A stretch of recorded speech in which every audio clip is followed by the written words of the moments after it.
360.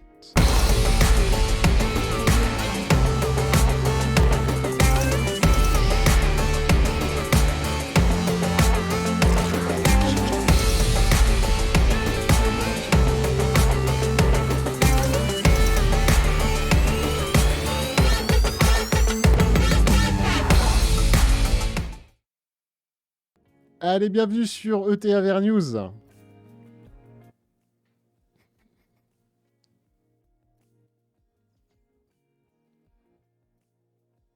Ah, attends, parce que visiblement, ils vous entendent vraiment pas du tout. Qu'est-ce que c'est que ces conneries encore?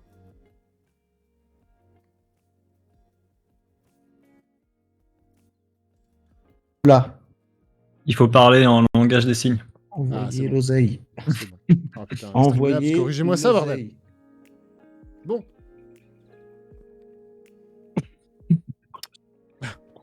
Et salut Dinonos, salut Agaldian, c'est bon, ils vous entendent, salut Seikert.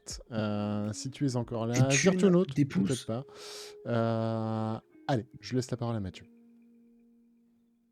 Eh bien, salut tout le monde, bienvenue pour ce VETR News 25. Un jour peut-être elle s'appellera XR 360 cette émission.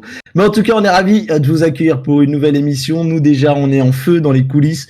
Voilà, ça parle, ça donne son avis, ça trash talk, ça, voilà, vous connaissez un petit peu, vous avez entendu un petit peu ce qui se dit, et en tout cas, on est ravis de vous accueillir pour l'émission VR de référence française numéro 1, voilà, parce qu'on a envie, c'est comme ça. Et on va parler de ce qu'on aime, de la VR et de la R. Bon, ce soir, il n'y a pas trop d'AR, et il y a pas mal de VR. Dans cette émission, je suis pas tout seul. Je suis accompagné de Zazel, l'homme qui me fait devenir plus grand chaque jour, qui me pousse. On essaye, mais c'est compliqué. J'en sais rien du tout. Salut Mathieu. Mon amour est infini. Et comment vas-tu, toi, en tout cas? Eh ben écoute, maintenant que je suis avec toi, très bien, très très bien. Franchement, les quelques émissions que j'ai fait sans toi, j'étais pas très, voilà. Et là, au top. Et du coup, j'en profite pour faire un coucou à celui qui aime traire des vaches, du coup. C'est Louis. Comment tu vas, Louis? C'était très intéressant. Ça pue le clip, ça. Moi, je me suis demandé si t'étais sur VRChat à un moment donné. Franchement, non. Ouais, moi, j'ai même dit à Zazel, mais c'est Nardineur qui reprend le créneau de Louis, là. Non. C'était de la vraie appli. Merci appli beaucoup. Pro, découverte métier, tout ça. Non, c'est tout ce que j'ai dit est 100% vrai. Et je dois dire, Mathieu, que tes intros de Zazel m'avaient manqué ces 2 dernières semaines. Mais oui, voilà, c'est vrai. Ça me fait plaisir de les retrouver. Merci beaucoup, Seikert, pour le Prime. Merci à toi. Voilà. Merci Vous pour verrez. Ouais. Vous verrez, un jour, je serai le bras droit de notre homme, de notre héros national. Voilà, mais en attendant d'être tout ça, eh bien, je veux saluer mon Rames avec son tracking que j'attends toutes les semaines, fébrile. Voilà, nous, avec mon fils, on est fan. D'ailleurs, mon fils l'appelle Tracking directement. Donc, comment tu vas, Tracking Rames? Ça va bien. Ce sera les 1 an de tracking samedi. Waouh! Et il y aura rien de spécial. Voilà, ah d'accord. Bon voilà. Non, parce que moi, il me semblait que tu voulais offrir à ta communauté un Quest 2.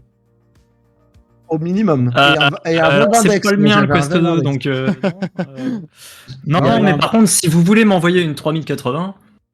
Voilà, je lance un appel, vous pouvez le faire. Alors, Zazel, il en avait une à Paris. Il offrirait un Pimax 8K. Ah, voilà, tu vois. Ouais. Juste en dédicace pour toi. Il y a marqué Zazel dessus. Voilà, c'est vrai. En fait, Zazel, il avait ta 3080, mais j'ai vu qu'elle part en fumée. Moi, pour compléter ta collection, du coup, je te ferai un 5K+, qui me sert pas, du coup. Eh ben voilà, très très bien. Eh ben écoutez, en attendant, moi, ceux que je veux saluer, c'est le 5e homme, c'est le chat. C'est nos amis, c'est Agaldian, alors qui est là? Il y a le Nightbot qui est toujours là, lui fidèle au poste, il a intérêt. Et il y a Seikert qu'on dit, j'imagine. Il y a Virtuonaute qui est là, qui nous suit, qui va prendre le relais derrière, d'ailleurs, puisque Lenny ne sera pas là. Donc Virtuonaute, si on peut te donner un tout petit conseil, ne t'attends pas à commencer à l'heure, parce que bon, ça c'est un peu utopique. Et du coup, on salue tous ceux qui sont avec nous. Présent sur le chat, et on remercie Seikert qui s'est abonné avec un Prime, voilà, 4e mois d'abonnement, magnifique, Ça, c'est presque de la fidélité. Encore 2 ou 3 mois et tu seras fidèle. Tu seras fidèle, ça nous fait très plaisir. Et du coup, ce soir, on va commencer à aller gentiment vers l'émission quand même. On va parler des chiffres de Steam qui nous donnent un peu la tendance sur les casques les plus utilisés. Vu que les constructeurs, ils veulent pas nous donner des chiffres de vente, eh bien, c'est un petit peu comme ça qu'on arrive à avoir la tendance. On va parler un petit peu des nouveautés sur les casques Oculus, les Quest 2 notamment. Voilà, il y a plein de petites choses qui se passent qui enrichissent le casque et ça nous fait plaisir. Et bien sûr, on a une petite liste de gaming à la fin parce que nous, on aime jouer aussi, dont notamment Far Cry VR. Voilà, est-ce que la hype est là? Est-ce que la hype est présente? Et vous le saurez quand on en parlera. Du coup, les gars, je vous propose qu'on tarde pas plus et qu'on aborde ces fameux chiffres que Steam nous serve à chaque fois pour avoir un peu une vue globale du marché de la VR. Rames. Tout à fait. Sans surprise, le Quest 2 est toujours en pole position, qui se classe premier avec encore une fois une hausse, alors moins conséquente que les autres mois précédents. Ça commence à se stagner un petit peu, mais toujours en hausse. Donc, c'est quasiment 30% maintenant d'utilisateurs qui ont un Quest 2 sur Steam. Donc, une belle prouesse pour un casque qui est autonome, je le rappelle. Toujours suivi derrière par l'Oculus Rift S qui continue lui aussi de descendre à une vingtaine de pourcents avec le Valve Index en 3e position. Juste derrière, on a l'HTC Vive, premier du nom quand même, donc qui est toujours un peu vraiment dans le haut du classement. Une belle prouesse encore pour ce casque qui commence à vieillir sérieusement, carrément. Et puis après, au niveau de ça bouge pas trop. Sinon, hormis le Quest 2, tout le reste est plutôt stable. Il y a le Vive Cosmos, il y a un mec qui en a acheté un. Ça a fait plus 0,29. Ouais, alors on peut se moquer, mais le Vive Cosmos c'est un excellent casque quand il est en élite. Et malheureusement, on voit les chiffres sont pas forcément au rendez-vous. En tout cas, ces chiffres, ce qu'ils nous disent, c'est que le Quest 2, la politique du tarif, ça fonctionne. Rien de très surprenant à ça. En tout cas, ça regroupe 60% des utilisateurs VR ont un casque Oculus. Donc là, pour le moment, il n'y a pas vraiment d'autres acteurs du marché qui est là pour contre-attaquer Oculus, sachant que HTC, ils ont décidé de jeter l'éponge pour le côté gaming. Et au niveau des joueurs, on atteint un nouveau petit record avec 2,31% des joueurs Steam qui utilisent un casque VR. Enfin, en tout cas, qui ont utilisé un casque VR ce mois-ci. Donc, voilà, la VR continue de grimper et ça fait plaisir en tout cas. Je sais pas ce que vous pensez, vous, du Quest 2 premier. Est-ce que pour vous, c'est une évidence? Moi, ça me semble évident. Ouais, moi aussi. Et je me demande, tu vois, sur les 1% et demi là, qu'il a gagné de part de marché, si c'est l'impact du Airlink dessus. Tu vois, est-ce que le fait que d'un coup, les gens qui avaient un Quest 2 et qui n'avaient pas acheté de Link parce que la flemme, on leur a dit, t'as pas besoin d'en acheter un et tu peux directement aller récupérer des jeux sur Steam, ça va pas augmenter aussi mécaniquement le nombre de joueurs directs. Mais c'est assez impressionnant. Et bon, que le Cosmos gagne 1%, là, ça 0,1%, je sais plus à combien c'est, mais ça, c'est incroyable. Voilà, ça, c'est une belle nouvelle pour la VR. Tous les mois, le Cosmos, il monte et il descend. Ça change un mois sur deux, etc. En fait, si vous vous souvenez, quand vous achetez un truc sur Internet, vous avez 15 jours pour le rendre. Donc, il l'achète, il est content, il branche, il met, et après, il le rend 15 jours plus tard. Par contre, ça va être intéressant de voir effectivement les proportions du Vive Pro 2. Mine de rien, parce qu'on dit HTC a abandonné le gaming, etc. Bon, c'est pas vraiment le cas. Ils ont abandonné le gaming dans leur communication. Ils cessent leur communication sur le gaming. Voilà, c'est ça. Mais par contre, c'est vrai que c'est toujours très clair chez HTC, vous savez. Bien sûr. Mais par contre, en tout cas, ça laisse quand même un boulevard justement sur la communication à Oculus, qui eux ont les moyens de maîtriser leur communication et du coup de mettre l'appui à fond sur le gaming. Et en face, du coup, il n'y a plus personne. Et ça, c'est dommage parce que on va pas compter sur Pimax pour une grosse communication. Ils ont quelque chose à faire là-dessus. Là, je voudrais bien qu'on revienne juste, et je vous laisse commenter, mais au niveau du HP Reverb G2, on a quelque chose sur les Windows Mixed Reality. Ça en est où? Alors, il y a une catégorie, Windows Mixed Reality, malheureusement, elle dissocie pas les différents casques, mais les Windows Mixed Reality, c'est 5,65% là ce mois-ci. Et c'était déjà le cas le mois dernier. Ils ont encore perdu 0,16%. Donc c'est ridicule. Et ça fait des mois et des mois que les Windows Mixed Reality sont carrément sous la barre des 10% d'utilisateurs. Donc le G2, malheureusement, on ne semble pas avoir eu un très très gros impact. En même temps, j'ai quand même 2-3 trucs à dire sur le G2 que j'utilise quand même assez régulièrement, etc. C'est qu'on arrive quand même dans des résolutions, et c'est un petit peu ce qui me fait peur avec le Vive Pro 2, c'est qu'on arrive quand même sur des résolutions où il vous faut un vrai Adapté, PC Master un Race monstre. pour le faire fonctionner. C'est-à-dire que là, pour l'instant, de mes tests, c'est l'équivalent, si vous avez un Quest 2, du coup, hein, d'un Oculus Quest en mode Super Sampling 1.7. Si votre PC est capable de faire tourner ça à 90 images secondes, tant mieux, vous pourrez faire tourner le G2, mais très clairement, ça touche quand même une niche assez... Enfin, voilà, tout le monde... Je corrige mon son tout de suite, hein. En tout cas, je vais baisser ceux des Ouais, autres. c'est Merci ce que beaucoup. j'allais dire. Ouais, Comment ça, on m'entend Galdian, presque pas? merci, Galdian. C'est vrai? Salut, Alors, Geneviève. son de- alors, du coup, je vais baisser un Alors, petit vous, peu on le son t'entend des bien, autres. Normalement, mais- ça devrait être mieux. Et montez peut-être un peu le son Ça, chez non. vous. Mais du coup, moi, je suis pas surpris en fait du chiffre et du Quest 2. Je suis curieux de voir ce qui va se passer entre le Pro et le Pro 2 chez Vive, voir Tout à fait. si, comme là, on a le Quest 2 qui bouffe le Rift, est-ce que le Pro 2 va reprendre la part de marché équivalente du Pro 1. Mais oui, on a. Je vois pas un acteur, moi, se positionner face à Oculus. C'est trop compliqué aujourd'hui. Ah, Enfin, c'est Le compliqué, seul, quoi. en fait, le seul vrai autre acteur pour moi, c'est Sony, mais qui est sur une plateforme différente avec son PSVR. Ça. C'est le seul autre acteur qui contrecarre, on va dire, Oculus sur le plan du gaming. Est-ce qu'on peut Moi, pour dériver un moi, tout petit peu sur le PSVR, du coup? alors, si je peux juste Si terminer vous moi, voulez. ma réflexion, vous allez me dire, Vas-y. tu te diras juste si tu es d'accord et je te laisserai dériver après. Moi, je pense qu'aussi le HTC là, jouit encore d'un coussin de fanbase ou de gens. J'en lis souvent dans les commentaires qui disent que tant qu'il n'y a pas un vrai chamboulement, on va dire, dans les casques VR, ils disent bon, bah, mon Vive me suffit pour ce que j'en fais et ils attendent un vrai level up, peut-être pour un Vive Pro 3. Donc pour l'instant, HTC a un peu cette assise qui est confortable parce qu'ils étaient un peu tout seuls avec la HTC Vive vu que les Windows Mixed Reality ont fait un four assez vite. Du coup, je suis pas étonné que bon voilà, ils ont cette assise un peu confortable mais qui au bout d'un moment, Ils sont en train de s'essouffler quoi. petit à petit. Ouais, Quoi. ça, c'est ça. On le voit hein, dans les chiffres de Steam, ça baisse petit à petit, certes, mais tous les mois, ça baisse, et ce coussin, il se dégonfle petit à petit. Quoi. Quand même, le Vive Pro, il avait une résolution qui était carrément en avance par rapport à tout le monde. Et, Ah ouais, carrément. Ils se sont fait rattraper là avec les dernières générations. Tu vois, en termes de joueurs, il n'y a pas vraiment de raison de changer ton Vive, à part pour un index. Mais il n'y a pas vraiment, tu vois, tu changeais pas ton Vive pour un Rift, par exemple. Ouais, mais j'en profite pour prendre ta question au vol et pour la passer à Zazel, comme ça il va pouvoir dériver juste derrière. Est-ce que aujourd'hui tu prends un Vive Pro ou tu prends un Valve Index? En vrai, je pense que les gens ils sont plus attirés par le Valve Index. Il va te répondre à un Quest 2. Ouais, oui, non, mais ça oui. Mais je parle par rapport à ce que disait Louis juste avant.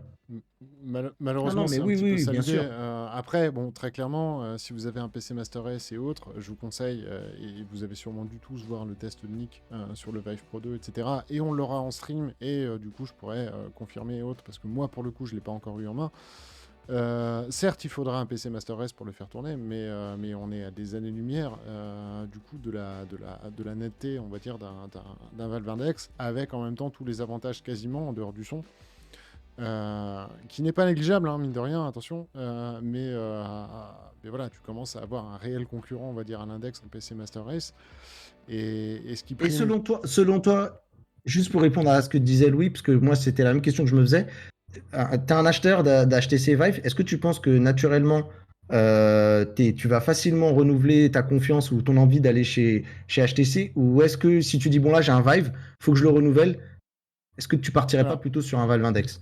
Selon toi, hein, si tu essaies de deviner ce que ferait un acheteur. Moi, j'ai l'impression que je pense qu'honnêtement, tu vois. Autant non. Malheureusement, je me sens un peu marié, mais... Non, mais il n'y a pas de fidélité tout court, de toute façon. Enfin, la fidélité, en dehors des guerres de consoles, etc., et machin bidule, est une illusion. Enfin, je veux dire, dans le commerce, de toute façon, il n'y a pas de fidélité, en dehors de quelques fanboys, vraiment très à la marge. Ouais, Apple peut avoir ça. Là où je suis un peu pas d'accord avec toi, c'est que par exemple, moi pour l'instant, si tu me dis quel est ton successeur à ton Quest 2, ben en fait c'est un Quest 3 et c'est pas parce que c'est et pourtant c'est bizarre parce que c'est juste parce que c'est casque autonome, c'est ouais, et pourtant c'est bizarre parce que t'as aucune idée de ce que deviendra le Quest 3, donc enfin c'est oui dans ces cas-là on peut peut-être te ranger un petit peu dans la case fanboy.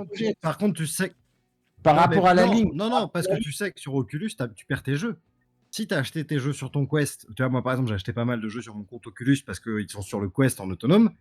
Bah rien en fait, si demain je change de système d'exploit, je perds les jeux. Enfin, je peux plus à jouer à ceux-là sur le nouveau casque. Non, Ce qui ça, oui. garantit, à mon avis, chez Oculus, le fait que, bah, je sais pas, t'as foutu 200 balles de jeu dans ton casque. Ouais, mais en vrai, Ça fait si chier de t'as les un... jeter, quoi. Ouais, En mais mode en vrai, autonome, si tu t'as veux un dire. concurrent crédible en face. Ouais, voilà, mais si t'as un concurrent crédible en face, en mode autonome, et c'est là où il y avait ma frustration avec le Focus, même si je vais pas vous mentir, je sais pas si je l'aurais acheté, mais en vrai, pour justement te sortir un petit peu de l'emprise de Facebook, moi, perso, je pourrais accepter de m'asseoir sur un budget de jeu que j'avais pour repartir sur un casque qui est capable d'aller dans les mêmes promesses que ce que pourrait être un Oculus Quest 3. Parce que quand je dis Oculus Quest 3, effectivement, je te rejoins, je ne sais pas comment il sera, mais je vois la courbe d'évolution du Quest 2 et j'ai un peu une idée de ce vers quoi va aller Oculus. Après, Je peux me tromper, hein, mais pour après l'instant, tu vois, si je dois me attention, projeter, c'est comme ça que je le ferai. après, attention, j'insiste un petit peu là-dessus sur le fait que le Quest, du coup, a un modèle vraiment console. C'est-à-dire que c'est pas parce que Oui. derrière tu vas passer au Vive Pro 2 ou je ne sais quoi, au Vive Pro 3 ou peu importe, etc., que tu vas t'asseoir sur ton catalogue de jeux. Ton Quest 2, lui, il sera toujours fonctionnel et tu pourras toujours jouer à tes jeux sur Quest 2. C'est un petit peu comme Mais si je vais tu le disais, tu vois. revendre. Je pense que je vais le revendre. Ah bah, par contre, si tu Pour le financer, revends, tu revends en général. effectivement, Ah si oui. tu le revends. Ah oui. Oui, mais si tu veux, si je reprends l'exemple des consoles, là, tu as une PS4, demain, tu achètes une PS5, tu as beaucoup de jeux qui vont pas être rétro-compatibles. C'est une connerie, hein. Les jeux seront rétro-compatibles, calmez-vous. Mais on part du principe que les jeux vont pas être rétro-compatibles. Ou alors, tout simplement, tu avais une Dreamcast et t'es passé à la PS3. Pour le coup, les stores sont complètement différents. Ça t'empêche pas de rallumer ta Dreamcast et t'as pas rendu ta Dreamcast pour acheter une PS3, tu vois. Enfin, donc c'est vraiment une logique très console qu'ils adoptent sur le Quest et du coup, ça a ses avantages, ses inconvénients. Mais je veux dire, changer de casque, pour le coup, tu vas pas t'asseoir sur ton catalogue. À proprement Et parler. attention qu'on ne nous prenne pas pour ce qu'on n'est pas. Moi, je parle pas, par exemple, pour mon cas, je parle pas de PSVR, tout simplement parce que je n'ai pas de PS5. Moi, je suis un joueur PC. Après, voilà, c'est une affinité par rapport à la plateforme. Donc, Ouais, tout à fait. forcément, c'est pour ça qu'on n'évoque pas le PSVR ici, qui est pour nous une catégorie un petit peu à part, parce que bah, c'est un écosystème PlayStation et vous avez une PS5. Nous, je crois que personne. Ah si, il y en a certains qui ont une des PlayStation, mais qui prendront sûrement le PSVR d'ailleurs, deux, Ouais. j'imagine. Ah bah, oui, Mais ouais, voilà, si sans je devais problème. me projeter, voilà. Mais tu voulais dériver justement sur le PSVR pour qu'on essaye d'avancer et pas faire. Sans problème. Tu voulais dire quoi? Sans problème, Day One. Je voulais dire quand même 2-3 trucs pour ceux qui, effectivement, hésiteraient encore à l'heure actuelle. C'est vrai qu'on a le Vive Pro 2 qui arrive, etc. Il y a des gens qui hésitent et je reçois pas mal de messages me disant bah ouais, mais attends, il y a le PSVR 2 qui est annoncé, etc. Tu penses que je dois attendre, etc. et machin. Alors, d'une, on n'est pas vraiment dans la même catégorie, c'est-à-dire qu'effectivement, Sony, écosystème console, tous les jeux qui sortent sur PC à l'heure actuelle ne sortent pas forcément sur PlayStation, ou alors sortent avec aussi beaucoup de mois de retard. On n'est pas sur les mêmes standards, malheureusement, on aurait bien aimé, mais c'est pas le cas, etc. Et surtout, clairement, ne vous attendez pas, et c'est ce que je répondais encore au DM que j'ai reçu tout à l'heure, à un PSVR 2 cette année. Enfin, je veux dire, on est aux prémices du truc, on est sur les dev kits qui sont envoyés, même de ce que j'ai cru comprendre, très très peu envoyés pour l'instant, parce qu'on est vraiment aux prémices du truc. Pareil, à l'E3, vous attendez pas à ce que Sony annonce, bam, allez, c'est bon, vous pouvez précommander maintenant votre PSVR 2. Donc il y a des rumeurs, mais j'y crois pas trop non plus. Pas une seule seconde. Pas une seule seconde. Et c'est vérifié. Je pense pas parce qu'ils ont encore. Non. Ouais, je pense qu'ils ont encore besoin de faire des ventes de PS5. Ils ont encore besoin d'appuyer la PS5. Ah non, mais par même contre, de toute façon, comme l'a dit Zazel, le dev kit, ils viennent à peine d'être envoyés, etc. Ouais, c'est ça. Et tu dévoiles pas ton casque comme ça si t'as à peine envoyé des dev kits. Par contre, ce qui est très rassurant, ce qui est très très rassurant, c'est le fait que Sony, du coup, ait fait sa communication un petit peu en avance pour justement éviter les leaks par rapport justement aux dev kits qui seraient envoyés, etc. et à gauche, à droite. Ouais. Et c'est pour ça qu'ils ont fait une com vraiment à l'avance. Ça a permis de relancer aussi et de délier un peu la langue de certains studios, et ça, c'était plutôt cool. Mais attention, pour moi, à mon sens, vraiment, si vous voulez acheter un casque en 2021, vous ne basez pas sur un éventuel PSVR 2. Au mois de décembre, c'est mort de chez mort, quasiment. Ça, j'en mets. Alors, je vais pas mettre à chaque fois ma main à couper, etc. à chaque XR 360 parce qu'au final, au bout d'un moment, je vais finir par la c'était pas perdre. main. Ouais, c'était pas la main. Ouais, mais ça commence à faut que je perde du poids, mais quand même. Bref. Ouais, voilà, je voulais digresser un petit peu sur le PSVR. Juste pour, ouais, mais justement, pour finir de digresser, on est d'accord que pour la très bonne nouvelle et pour ceux qui ont un PSVR qui était dans un placard depuis un moment, là, il y a un vrai second souffle en termes de titres. Ouais, tout à fait. Et d'ailleurs, Sony, là, tout à l'heure, vraiment dans la journée, pendant qu'on était en train de préparer l'émission, etc., Sony a dévoilé que pendant les... ils vont dévoiler des actualités sur 7 jeux qui vont sortir cette année sur le PSVR, toutes les 30 minutes, et là c'est en train d'être fait. Donc ils ont déjà montré du gameplay de Fract, qui est un jeu développé par le studio... C'est le studio qui s'est occupé de... Dreams, c'est ça, merci. Qui s'est occupé de Phantom Cover-Ups, qui était sur Oculus Quest et PCVR, qui était très sympa. Et Fract a l'air aussi très sympa, une espèce de Blood and Tooth hivernal, on va dire. Il me fait envie, mais par contre... j'ai du lourd. On a vu des vidéos d'After the Fall. Ouais, j'ai très gros doute sur Fract. Alors, il faudra voir ce que ça vaut aussi. PSVR premier du nom. Alors là, je dois avouer que pour moi, je le voyais vraiment PSVR 2 only. Tellement le gameplay. Moi, de la part du studio, c'est PSVR. Donc, oui, non, mais c'est pour ça. Mais du coup, autant j'étais hyper hypé sur le fait qu'il sortirait sur le PSVR 2. Et du coup, l'escalade et compagnie et machin, c'était hyper sympa. Autant là, j'ai très gros doute sur son adaptation, entre guillemets. Bon, à voir ce que ça vaut, ouais. Mais... Et en tout cas, on a eu aussi des vidéos de Wind and Leaves, un jeu d'aventure qui sort un peu des sentiers battus, on peut dire ça comme ça. On a eu le jeu de Puzzle Bobble de Survios, si je dis pas de bêtises, c'est Survios, je crois qu'il l'a développé, qui est sorti il y a peu de temps. Sur les casques PCVR et sur Oculus Quest, et qui du coup va sortir aussi sur PlayStation VR. Et on a eu du gameplay d'After the Fall. Et After the Fall, donc, qui est le prochain jeu de Vertigo Games, où vous jouez en coopération avec 4 joueurs dans un monde de zombies un peu Left 4 Dead. Et le gameplay a l'air assez rassurant, parce qu'on n'était pas tout le temps rassuré sur... C'est vrai. En tout cas, c'est une arlésienne, hein, celui-là, encore une fois, je le dis à chaque fois, mais il fait partie de ma wishlist, je crois, depuis... ça doit faire maintenant bien plus d'un 2 an. ans. Ah oui. Quasiment. Moi, il est dans le Viveport, il marque bientôt. Mais bon, je pense qu'on parlera de tout ça la semaine prochaine.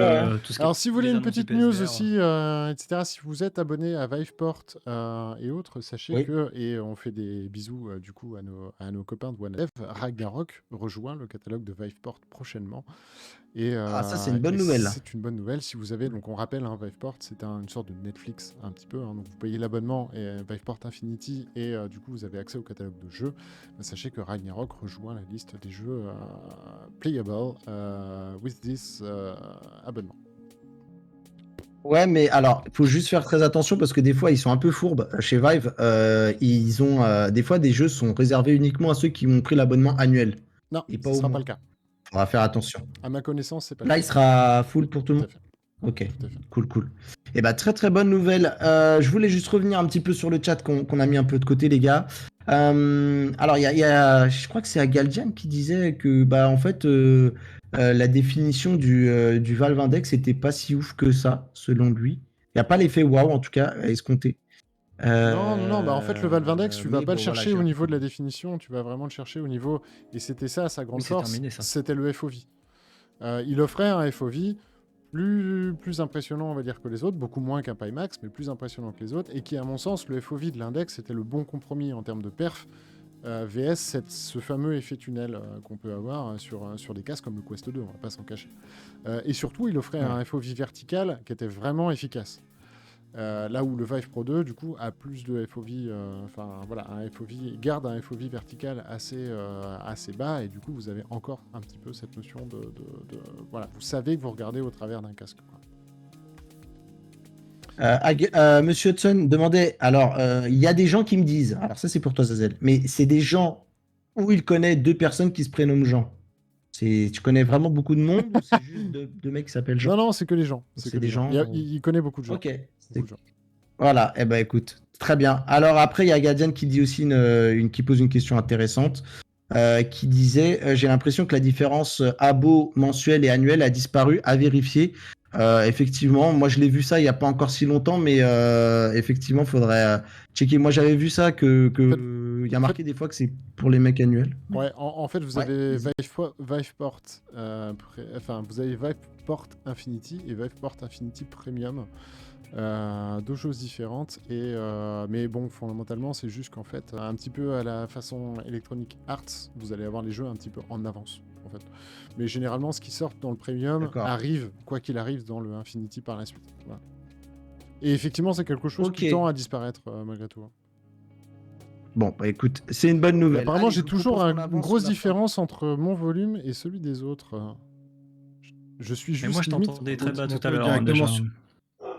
Monte-le Ok. directement sur ta carte son, là. En T'as pas- Qu'est-ce que c'est que ce attendant que tu bordel fasses les réglages, je vais essayer. Et là maintenant c'est bon? Les gars, alors, il y a Louis qui a déjà parlé un petit peu de l'expérience réalité virtuelle sous l'eau. Rames, si tu peux juste dire ce que c'est, parce que moi, je vais être honnête, j'ai pas eu le temps de suivre ça. Je voulais juste savoir un peu de quoi il en retourne et on va vite passer à la news suivante. Ça va être une short. Ouais, Ça tout suit à pas fait. les copains, hein, bravo. C'est une short. Alors, si vous connaissez le parc Europa Park, voilà, J'ai la qui se trouve, carte femme enceinte, pardon. J'ai la carte femme enceinte, c'est pour ça, pardon. donc l'Europa Park, c'est un parc d'attractions qui se trouve en Allemagne, à côté de la frontière française. La ville, je l'avais noté, c'est situé à Rulantica. Désolé pour la prononciation. Ça se situe pas trop loin de Strasbourg. Et en fait, c'est un parc qui avait déjà, il y a quelques temps, ouvert un emplacement en fait dédié à la réalité virtuelle, où vous aviez déjà 2 expériences qui étaient proposées. Une expérience d'exploration dans l'espace, et vous aviez une expérience qui était plus courte, qui faisait une dizaine de minutes sur Halloween, dans le thème d'Halloween. Et là, ils ont renouvelé le coup, mais cette fois-ci avec une expérience qui sort un petit peu de l'ordinaire, parce que vous allez pouvoir enfiler un masque de plongée avec du coup un casque VR en fait de plongée pour aller faire glouglou avec les petits poissons. On sait, Voilà. c'est un casque qui n'existe pas dans le marché grand public, c'est quoi? Alors Il est- j'ai pas trouvé ce que c'était le casque moi non utilisé, mais par contre j'ai pu avoir des images du casque tout bleu là qu'ils utilisent. C'est assez impressionnant hein, quand même. Mais ça a l'air de plutôt bien marcher. J'aime beaucoup l'expérience parce que déjà elle est en free roaming, ce qui veut dire que quand vous vous déplacez dans le bassin, vous vous déplacez vraiment dans l'expérience, etc. Et j'avoue que les beaux jours reviennent, etc. C'est réservé aux adultes et aux enfants de plus de 12 ans. Ça peut être sympa à faire. C'est développé par VR Coaster, qui sont des spécialistes. C'est un studio qui se concentre, on va dire, sur les attractions en réalité virtuelle. Typiquement, si vous allez dans des parcs d'attractions où vous avez déjà, alors voilà, VR Coaster, donc si vous avez des roller coasters, vous pouvez aussi enfiler des lunettes en fait de réalité augmentée, enfin un casque, et vous allez littéralement être sur un roller coaster, j'ai perdu le mot en français, des montagnes russes. Vous allez littéralement être sur des montagnes russes et en même temps vous allez aussi vivre une expérience dans le casque en montagne russe. Donc ça se corde bien, c'est des spécialistes dans le domaine. Et du coup voilà, petite news, si jamais vous habitez pas trop loin de Strasbourg, ça peut être Vas-y, sympa. Louis, tu voulais Alors, continuer. pour le Compléter. coup, je suis pas sûr que ce soit du 6 DOF. Moi, de ce que j'avais vu, quand même, c'était du 3 DOF, notamment parce qu'il te projette de l'eau dans la tête en plus, il te pousse du courant. C'est ce qui s'explique dans l'article, hein, si je dis pas de bêtises. Ah Alors, bah peut-être écoute, que- autant pour moi, alors correction de ce que je racontais hier, nickel. Ok. Et du coup, le casque, vous savez pas avec quel casque ils font ça? C'est un casque propriétaire, non? C'est un truc chez eux. Je ne sais pas trop. J'ai essayé de regarder, mais j'ai pas trouvé. J'en parlerai, je pense, dans Tracking. Donc, Louis, t'as pas si la je réponse, trouve, Louis? T'as la réponse, Non, Louis, j'ai ou pas? cherché aussi Ok. et je sais pas s'ils l'ont mis dans une boîte ou s'ils ont fait un dev maison. Moi, je regrette, c'est que l'article qu'on avait là, il n'y avait pas de vidéo. Parce que je voulais voir un peu du coup, c'était quoi et j'ai pas trouvé de vidéo. Il y a des vidéos, Rames? J'en ai diffusé hier, si tu veux. Ok, je regarderai. Tu sais quoi, je regarderai. On va peut-être pas trop faire de redite là-dessus. Je vous propose d'ailleurs qu'on passe à autre chose et qu'on parle justement, Louis, donc du coup, du News Image Festival, le meilleur de la culture VR en ligne et en physique gratuitement. Exactement. Alors ça, c'est un festival qui commence pile la semaine prochaine, mercredi. Ça va être du 9 au 13 juin. Ça se passe à Paris, au Forum des Halles, au Forum des Images, pardon, pas du tout. Et c'est gratuit pour les publics, le grand public. Donc il y a des journées pro, des accréditations pro, etc. Et surtout, vous allez pouvoir aller tester énormément de choses en VR. Vous allez pouvoir les faire, en immersif au global. Il y a des expériences de VR, il y a des expériences d'AR, il y a des expériences de mapping vidéo. Vous allez avoir des choses aussi avec des projections gigantesques en 180 degrés. Tout ça est accessible absolument gratuitement. Il faut juste réserver ces créneaux avant Covid oblige sur le site du New Image Festival. Et vous pouvez à chaque fois réserver des créneaux de 2 heures, donc vous allez quand même pouvoir enchaîner un peu d'expérience. Et ça, c'est quand même plutôt cool. Et là où ils ont fait très très fort, c'est qu'ils ont pas délocalisé, mais ils ont fait un double virtuel, réellement virtuel, en partenariat avec MOR, Museum of Other Reality, disponible gratuitement sur le Viveport pour ceux qui sont en Viveport Infinity, sinon sur Steam et sur Viveport pour 16,60 €, un truc comme ça. Déjà, si vous n'avez pas l'appli MOR, téléchargez-la parce qu'elle est super bien. Et vous allez pouvoir vivre l'intégralité des œuvres disponibles au New Image Festival dans MOR. Ils annoncent quand même 140 gigas de DL à faire, donc il y a du lourd. Et surtout, tous les espaces dans lesquels vont être projetées les œuvres ont été conçus par les artistes eux-mêmes.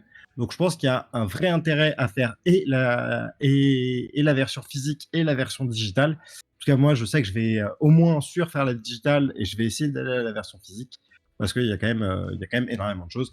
Et il doit y avoir une 60aine d'œuvres VR de proposées, plus des performances live de danse en VR. Enfin voilà. Allez voir le programme, il est énorme, il y a plein de trucs et ça aide vraiment bien. Eh ben écoute, nickel. Moi, si je peux aussi, j'aimerais bien y aller faire un tour, mais pas de promesse.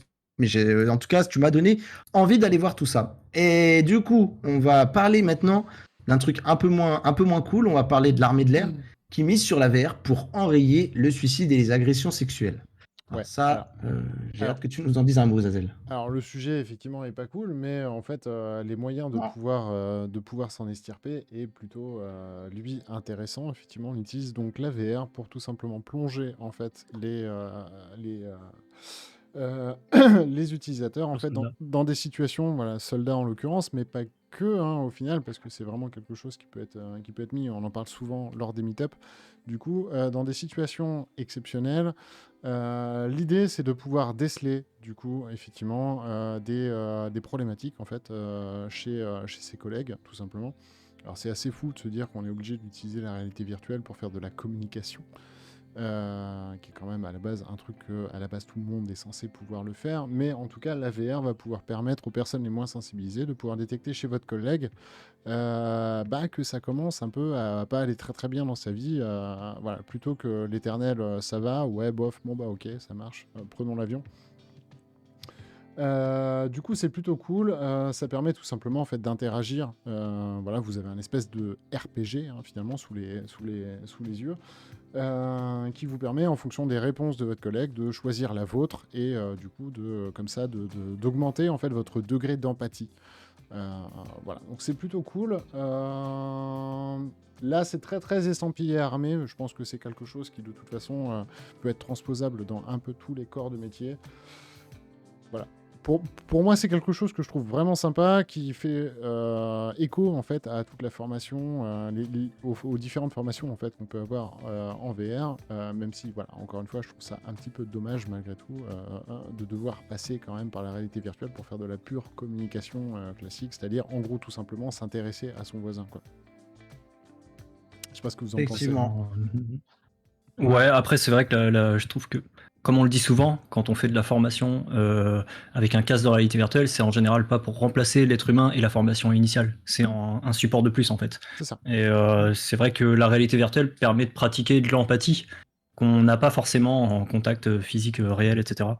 Donc c'est vrai que je trouve ça dommage qu'on soit obligé d'utiliser ce genre d'outils, ce genre de détournement, on va dire, pour arriver à nos fins et expliquer à quelqu'un que quand tu te comportes pas bien, il faut en parler, il faut pas se comporter pas bien, qu'il y a des solutions qui existent, mais ça montre une fois de plus que la réalité virtuelle, c'est un domaine qui s'applique dans plein de champs de possibilités et que l'armée, mine de rien, s'y intéresse pas mal, quoi. Qui mise beaucoup sur l'empathie. Je vous trouvais assez dur parce que quand même, sur ces sujets, il y a et alors, notamment dans l'armée, et puis l'armée américaine encore plus, mais il y a une vraie omerta. On n'a pas le droit d'en parler. Et la maltraitance, c'est partie du quotidien. Ce qui se passe dans l'armée reste dans l'armée. Ouais, c'est ça. On est plus à Full Metal Jacket, mais quand même, il reste de ça. Et ces simulations-là peuvent quand même montrer aux gens que c'est pas normal. elles peuvent montrer aux gens. Oui. Elles Ça peuvent met en aider exergue, à en fait, détecter le truc. des signes. De quoi? Ça met en exergue, en fait, effectivement, Ouais, c'est les ça. éléments. Là où, effectivement, si tu réponds mal, entre guillemets, à ton copilote d'avion, hein, c'est l'exemple en fait qu'ils prennent dans l'article, en fait, ton copilote va juste se taire, en fait, arrêter le dialogue. Et effectivement, là où en VR, on peut lui expliquer que, putain, si t'avais reconnu 2-3 éléments déclencheurs, on aurait pu aller plus loin dans l'idée, quoi. C'est ça. Et puis tu peux même pousser le vice. Tu peux pousser le vice beaucoup plus loin. Non, on ne pousse pas Elvis. Ouais. Tu veux pousser Elvis? Si. Alors, je sais pas comment fonctionne leur simulation, mais disons que tu es à côté, ça va être très noir ce que je vais dire. Tu es à côté de ton copilote ou de ton Non, le dis pilote pas. qui est lui a tendance suicidaire. Tu identifies pas les points qu'il fallait identifier ou tu lui parles mal et le mec plante l'avion. Tu vois, tu peux aller jusqu'à C'est ce déjà step-là. arrivé. Alors, c'est assez à déconseiller de faire ce genre de truc en formation. Mais C'est tu déjà arrivé pourrais faire d'ailleurs ce genre de en truc. France. Je Oui. me souviens plus Et du oui, nom c'est du déjà vol, arrivé. mais Il y a un mec il y a eu un qui a précédent. avion, Il y a eu un précédent, ouais. Ouais. il y a un mec qui a planté un avion de ligne Avec dans des les touristes. Alpes, comme ça, Avec tout des à fait. touristes dedans. Avec ouais, des ouais. touristes, ouais. Tout à fait. Et juste, en fait, tu vois, on peut rappeler aussi que, tu vois, c'est possible et que c'est une des conséquences possibles. Ça ne veut pas dire que ça va arriver, mais c'est dire que le fait de l'expérimenter va suffisamment marquer la personne pour qu'il se souvienne derrière que, quand même, faut faire attention aux autres. Je suis d'accord avec toi, c'est aberrant d'avoir à le dire, mais en vrai, c'est un outil tellement puissant pour mettre dans la peau de quelqu'un Ouais, ou mettre complètement. face à des situations extrêmes qui font que tu dois apprendre pour les gérer, que, à mon avis, c'est extraordinaire qu'ils s'y mettent avec ces usages-là, parce qu'ils l'utilisent depuis bien longtemps sur d'autres sujets. Non, mais tous les moyens sont bons hein, pour améliorer la communication, ça j'en suis persuadé, mais c'est vrai que voilà, ça pourrait très vite trouver ses détracteurs, effectivement, de dire, on utilise de la tech.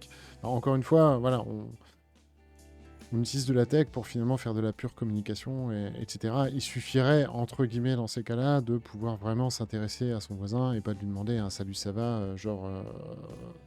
conventionnel. Ou t'écoutes pas la réponse. Voilà, c'est ça. Le fameux salut, ça va? Ouais, on s'en bat les couilles. C'est un peu ça, ouais. Salut, ça va? Oh non, pas trop. Oui. Ah putain, cool, tu veux un café? Voilà, ça marche pas, par exemple. Mais bon, voilà. Non, mais encore une fois, tous les moyens sont bons. Hudson, Monsieur Hudson, il nous boucle le débat. Il dit que Goose ne serait jamais mort dans Top Gun s'il avait pu gérer Maverick grâce à son casque de réalité virtuelle. Et ça, on est tous d'accord là-dessus. Ah, oui. Tout à fait. Tout à fait. D'ailleurs, je pense qu'un remake du film. Des casques de réalité virtuelle dans Top Gun 2. C'est Mais ça. il y a un 2 qui sort. Oh putain. Ils Ils ont ont osé? Peut-être. Ils ont osé? C'est comme. Si, Ouais, aussi, il y voilà. a un nouveau Top Gun. Mais c'est comme James Bond, on sait pas quand. À un moment, il va arriver. De nulle part. Et pour le C'est moment, on dur. sait pas. C'est dur. C'est dur C'est d'entendre ça quand même. Allez, je vous propose qu'on parte sur un dossier. On va parler de notre marque préférée, puisque vous le savez, hein, nous sommes affiliés. Hein, c'est ça? Qu'est-ce que c'est que ces conneries? Facebook. Amen. Donc, non, blague à part, C'est un Rames, tu vas patron nous parler Oculus. de nouveautés sur le Quest 2. Et moi, comme j'en ai un, je suis content.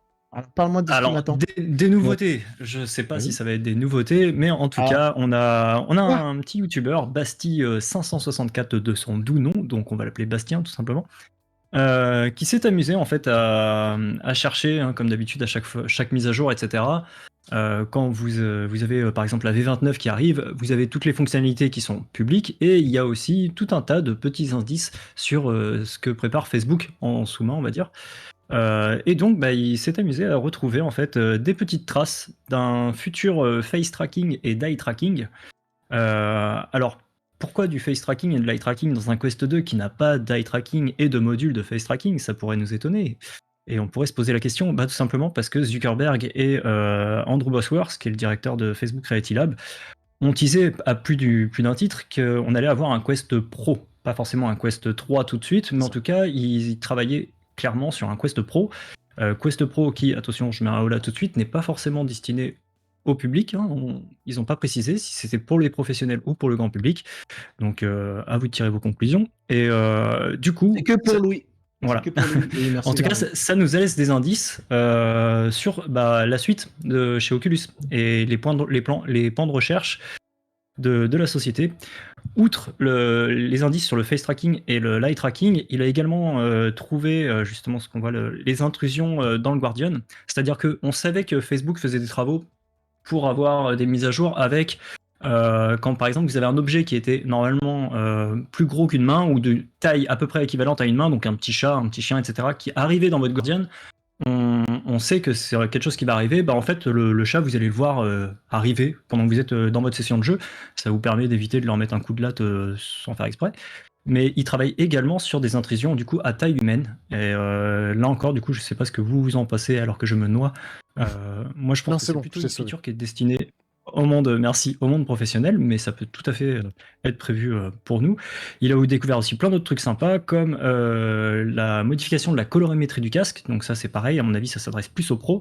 Ainsi que le clavier virtuel en mode passe-flou.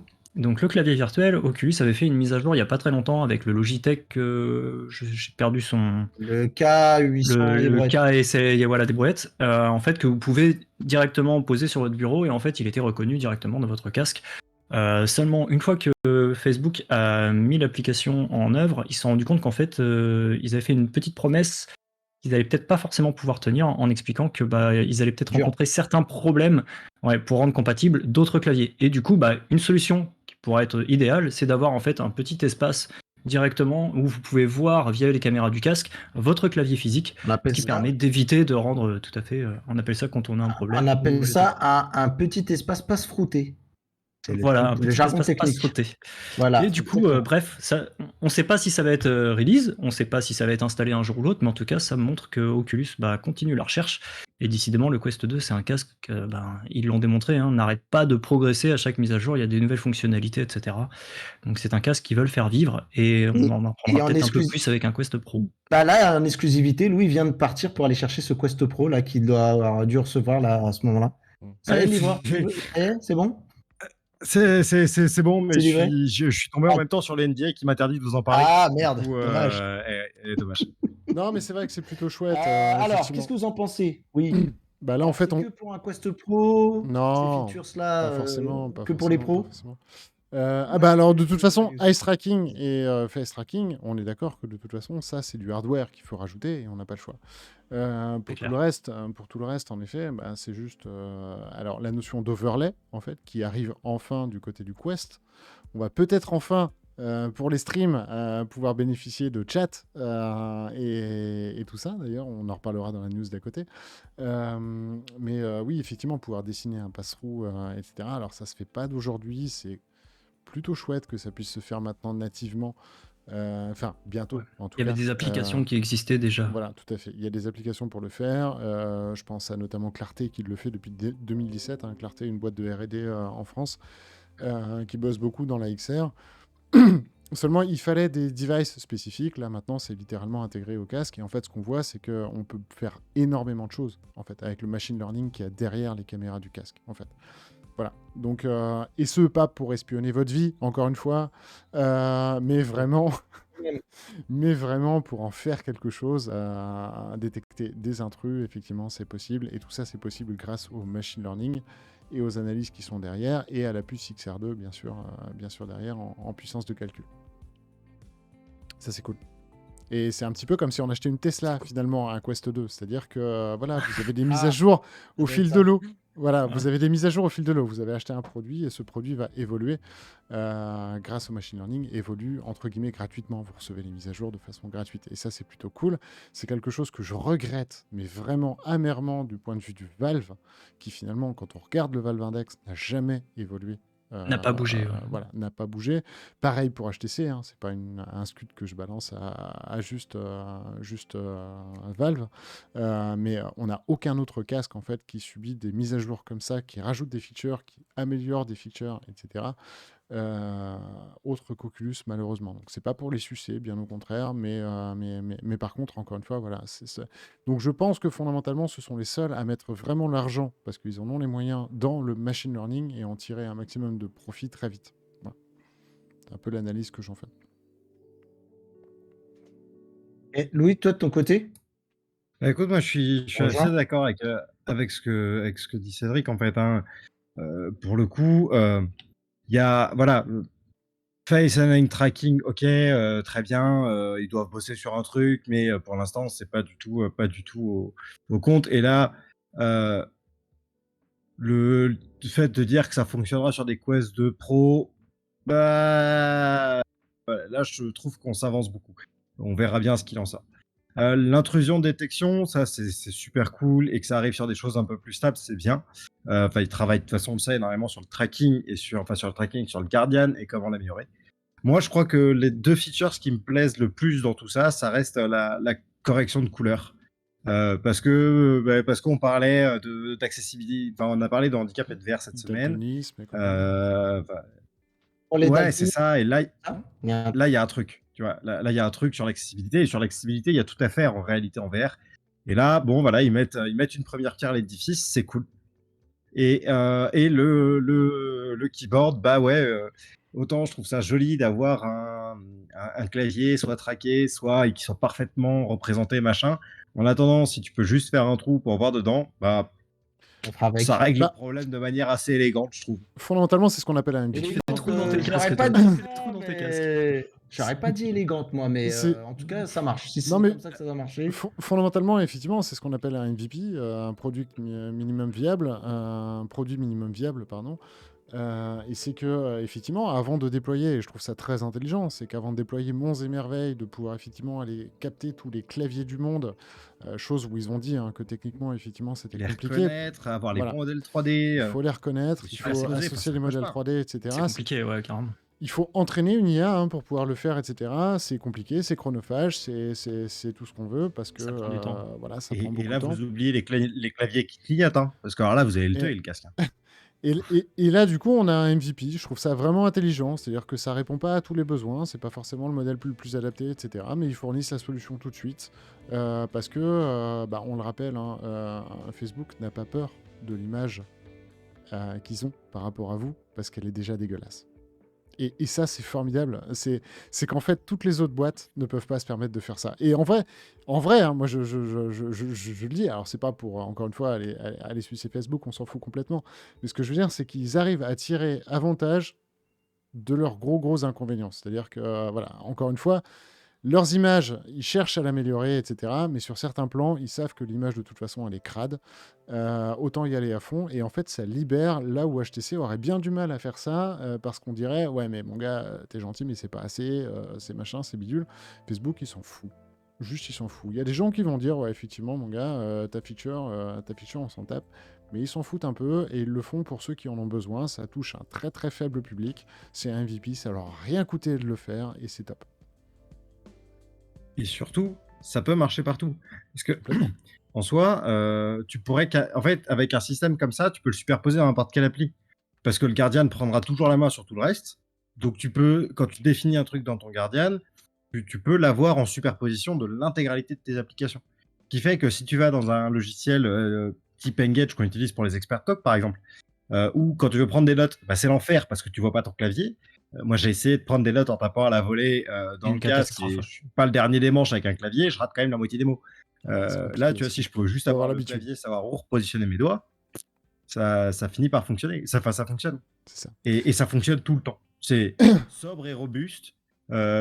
Typiquement, c'est pas les mecs de la créa qui l'ont eu l'idée. C'est des ingénieurs. On leur a dit il faut voir un clavier. Ils ont dit on va le regarder. Tu vois, c'est ça. Ils ont regardé l'aspect fonctionnel et je trouve que ça répond tout à fait à l'aspect fonctionnel, à ceux qui en avaient de la demande. Et puis, plus tard, effectivement, ils arriveront à comporter tous les claviers. Et je pense que Facebook, au-delà de ça, n'est pas le genre de boîte avec lequel on va Enfin, vous voyez, ils ont fait le truc avec le clavier HTC, avec le clavier Logitech, pardon, etc. Je pense que Facebook, moi, ça m'a beaucoup surpris. Que pour l'instant, ça soit que Logitech, etc. Parce que Facebook n'est pas du tout la boîte à aimer s'acoquiner avec une seule entreprise. Enfin, je veux dire, voilà, ça me semblait bizarre. Il leur fallait une alternative. Est-ce que c'était pas ce clavier-là qui, peut-être, tu vois, par hasard, marchait très bien? Oui. Et du coup, ils se sont dit, celui-là marche super bien, alors on va dire que c'est compatible qu'avec celui-là. Parce qu'au final, tu sais, même dans des genres de conférences, d'habitude, ils invitent les mecs de Logitech pour dire à 3 mois et demi. Et là, par exemple, ça, c'est un truc qu'ils ont même pas fait. Donc j'ai l'impression que c'est plus un truc pas fait exprès que non. En fait, pas fait exprès, oui, non. Ils ont dû trouver certaines facilités. Parce qu'il il est Bluetooth. sans dongle, et tu as le pad intégré dedans. Ouais. Et Logitech, c'est robuste. Donc à Et- partir de là, tu Et je vois, pense qu'il a une forme, qu'il a une forme assez, tu vois, une forme assez, on va dire brute pour facilement être Oui, il n'a pas VRisé. de vague, il a un format qui doit être un peu et le pad intégré dedans fait qu'il est assez reconnaissable en réalité par rapport à d'autres claviers. Donc il doit réussir avec du machine learning assez simple à le superposer. Et maintenant, avec cette notion d'overlay, hein, si on va plus loin, etc., et que vous mettez un tracker sur votre clavier, on devrait pouvoir. Alors, c'est pas l'overlay façon pass-through, mais du coup, on rappelle, hein, dans les futures mises à jour, il y a aussi ces notions d'overlay et d'application potentiellement en tâche de fond, mais pas vraiment, mais un peu en tâche de fond quand même. C'est assez bizarre ce qu'ils vont essayer de tenter là. Mais du coup, avec un tracker, vous allez pouvoir aussi être capable de le faire, quoi. Et rien à voir avec Christian Clavier. Non. Il y a Monsieur Hudson qui a Hudson, un craquage nous a mis une et connerie. banane. Bien joué sur ce jeu de mots. J'étais pas prêt. Tu vois, j'étais le concentré strike de sur l'équipe de l'information. Tu vois, nous, on est concentré sur l'information qu'on nous donne. Tu vois, on boit les paroles de Zazel, c'est magnifique. Voilà. On vient de tout Voilà. lâcher. Voilà. L'autre, Monsieur Hudson, il arrive. Pan, Christian Keyboard. Pour que ce sera Christian Clavier. Mais Qu'est-ce c'était que bien vous voulez trouvé, qu'on c'était bien fasse avec trouvé. ce chat par... Moi, j'applaudis le jeu. J'applaudis le jeu.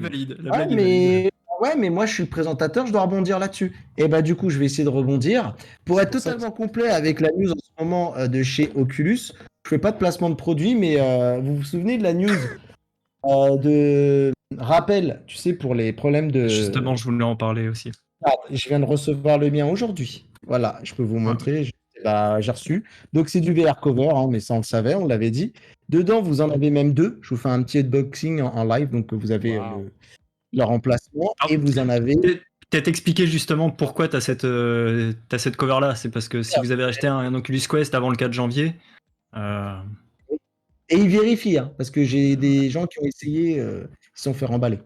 Voilà. Et juste, du coup, moi, je voulais dire un mot là-dessus, justement. Vas-y, sur cette cover, en fait. Si jamais le livreur vous fait payer les frais de douane, ne les payez pas. C'est Oculus, hein, c'est une obligation légale d'Oculus de vous fournir cette mousse si vous lui apportez les preuves que vous avez acheté un Oculus Quest avant le 4 janvier. Donc vous avez un lien sur le site, etc. d'Oculus, le support, etc. C'est assez facile à trouver. Mais si jamais il vous propose de payer les frais de douane, le faites pas. Ou en tout cas, si vous avez payé... Si vous les avez payés, contactez Oculus, le support Oculus, avec le même ticket que vous avez utilisé pour justement cette cover. Oculus a remonté pas mal de témoignages de personnes qui ont dû payer des frais de douane qui se montent à 30 balles. Donc c'est le prix de la cover. Le prix de la cover, voilà, donc les payez pas, ou en tout cas si vous les avez payés par erreur, n'hésitez pas à contacter Oculus, ils sont au courant et vous n'avez pas à les payer ces frais. Donc ils vous les rembourseront sur votre compte Oculus. Je vais faire une Monsieur Hudson, sinon vous lui faites un douane d'honneur. Douane d'honneur. Non. Non. Force est de constater que Monsieur Hudson a plus de talent. Vu qu'on était un petit peu dans les placements, alors c'est pas placement produit d'ailleurs, je vais juste reprendre quelque chose qui potentiellement pourrait vous faire plaisir. Alors attendez, hop, je vais juste passer un stream. C'est pas que je vous aime pas, mais jusqu'à présent j'avais... Alors, on t'entend plus au niveau. Ah oui. Ouais, je sais. Mais jusqu'à présent, en fait, j'avais cette sangle. On a plus, pour le chat, on n'a plus d'Oculus Money. Maintenant, c'est les fournisseurs de. Ouais, voilà, c'est ça. De hardware qui nous les envoient direct. Donc jusqu'à présent, j'avais la sangle Halo classique, du coup sur le Quest 2, et j'ai découvert sur AliExpress une petite sangle. On va dire sa version améliorée. Du coup, on vous fera le test prochainement. Sûrement même que j'en ferai une vidéo, mais on le testera aussi en live pour savoir ce que ça donne. Ce modèle a l'avantage, du coup, de reprendre le dessus de la tête, de respecter votre cuir chevelu également, et de se positionner au niveau de la nuque à l'arrière. Et c'est plutôt sympa. Ça a l'air de bonne qualité. En tout cas, de toute façon, de base, c'est largement mieux qu'une sangle Elite. Ça, je l'ai payé 17 €, je crois, comme ça. Voilà, ça vous donne 17, il me semble. 16 €. 17 €. Ouais, non, parce que ça a coupé, j'ai compris 7 €. Non, 17. 17, je crois. Donc, tu te voyais déjà aller les revendre à Barbès, c'est ça On peut rien cacher. Non, mais ce qui est bien, c'est que ça respecte le cuir chevelu, vous avez plus l'arrêt. Ouais, ça c'est vrai que c'est cool. Et puis c'est confortable. J'aurais pu le commencer comme ça. Si vous aviez des problèmes de ray, on va tester quelque chose pour vous. Et vous dire si ça fonctionne. Non, en tout cas, je suis plutôt content. On va voir ce que ça donnera du coup en live. Mais très clairement, même sans le casque, là déjà, au niveau de la nuque, c'est carrément bien. C'est cool. Bah, ça, c'est très très cool. Eh ben écoute, je te propose qu'on finisse peut-être avec, juste avant, puisqu'on est encore sur l'Oculus Quest 2, on va peut-être finir juste avec la news, les gars. Je fais exprès de sauter une news. Par parler de la news qu'on avait évoquée, je crois que c'était peut-être la semaine dernière ou d'avant. Enfin bref, dans une émission précédente. Et on vous parlait qu'apparemment, il y avait des découvertes au sujet de personnes qui avaient réussi à voir qu'on pouvait utiliser des applications Android sur Quest 2, enfin, que c'était en cours de test chez Facebook. Et là, du coup, c'est carrément un employé qui confirme qu'apparemment, ce serait le cas. Et ben voilà. Bah écoute, t'as fait la news. Effectivement, on vous en avait déjà parlé effectivement il y a 2 semaines. Comme quoi, bon, bah, de toute façon, de par son système de build, c'est une APK, c'est exactement comme pour un téléphone Android. Une APK Quest, du coup, est l'équivalent d'un APK smartphone classique. Et donc à partir de là, Oculus se penche un petit peu sur le système de se dire pourquoi est-ce qu'on n'autoriserait pas les applications Android effectivement à fonctionner sur Oculus. Eh bien, donc ça c'était la news d'il y a 2 semaines, à savoir Oculus, peut-être que on envisage que. Et là, du coup, vous le savez, donc Oculus donne à absolument tous ses employés donc un Quest 2. Hein. Ils ne précisent pas que c'est un Quest 2, mais voilà, ils fournissent en Quest 2 absolument tous leurs employés.